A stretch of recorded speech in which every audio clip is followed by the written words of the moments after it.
Here's just a quick demo on how I like to, my technique on removing baseboard. We're going to be putting a new floor down, so I want to take the old baseboard off. And I want to try to do it without destroying the sheetrock. So I like to take a razor knife first and slide it in here because, you know, I've caulked the top of this baseboard.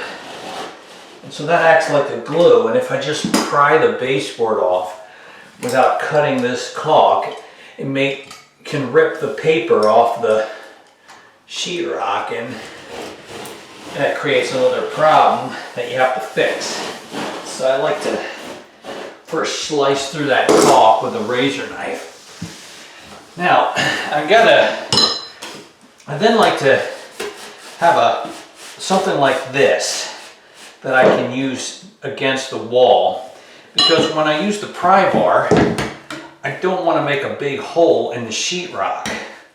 So if I use a plate back here like this, it eliminates the chance that my pry bar is going to push through the sheetrock.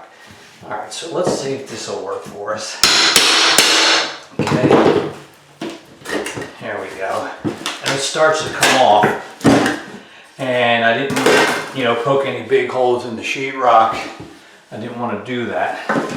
And now you can sometimes just start pulling once you can get your hand behind it. And we've cut the caulk here at the top, so we're not ripping up the paper face of the sheetrock. And if you need to pry some more, or use the pry bar more, again, put something flat behind it so you don't put holes in the sheetrock.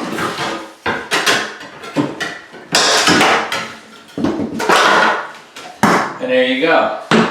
So we got it off without ripping up the paper off the sheetrock or putting holes in it. And that seems to work pretty good.